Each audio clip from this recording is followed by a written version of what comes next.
During that physical examination, concealments were identified in the watertight areas of the kayaks, and in those particular areas there was a number of bags of crystal methamphetamine that had been glued to the side of each of the kayaks in an attempt to conceal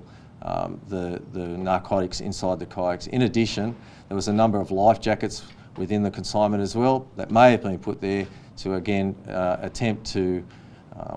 misdirect the attention of the customs analyst that was looking at the